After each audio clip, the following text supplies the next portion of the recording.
I'm Erin Garcia, and I'm the immigration advisor here at St. Edward's. We've definitely had an increase in Saudi Arabian students coming to study at St. Edward's. It started in, I think it was 2010 that we had our first Saudi Arabian students come in. And part of that is they're largely sponsored through their government to come study in the United States.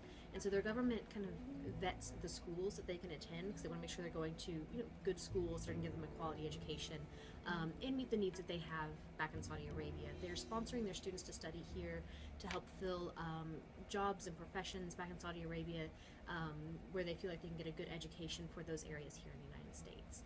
And so they look at what the school offers, what different majors and courses, and the quality of education before they approve the school for their students to study there.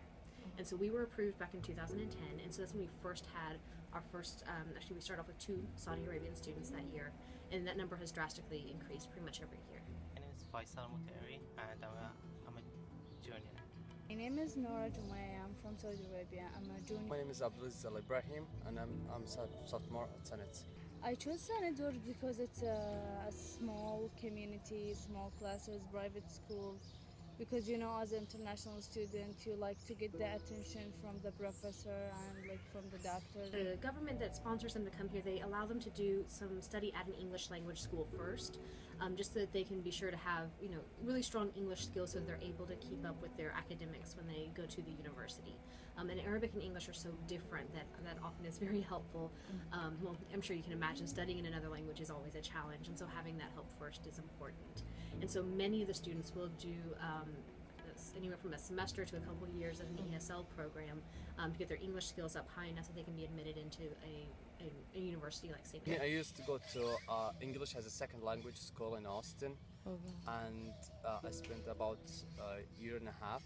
During that time, I was looking for universities. Since we've had the growth of the increase in Saudi Arabian students coming as well, we've had more diversity in our Arab population, and you hear a lot more Arabic walking across campus.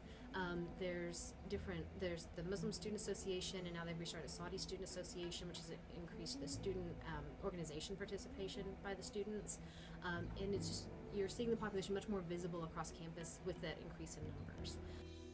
I mean, it was 140 international students when I started in 2009, and we're now around 400. So we've had a drastic increase in our international student population just across the board. And so there's naturally some growing pains with that. For now, I've been here almost 2 years, and I have no problem for being Muslim in Catholic school at here at Senate.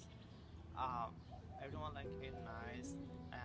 Even if I'm a Muslim, they don't have any problem for me being a Muslim or being different religion in Catholic school. And we do here in the main building we do pray Friday, and we have meeting here at 2 p.m. to pray for Friday, and so we have no problem. Even though we pray in a Catholic school, there is no problem. And I find with our international students, if anyone with a strong faith background appreciates being in another environment with a strong faith background, they can respect that faith in one another, even if it varies a little bit. And that sense of respect for taking time out for prayer is something I think is universal across a lot of faiths. And so that's, I think, made it a more welcoming environment.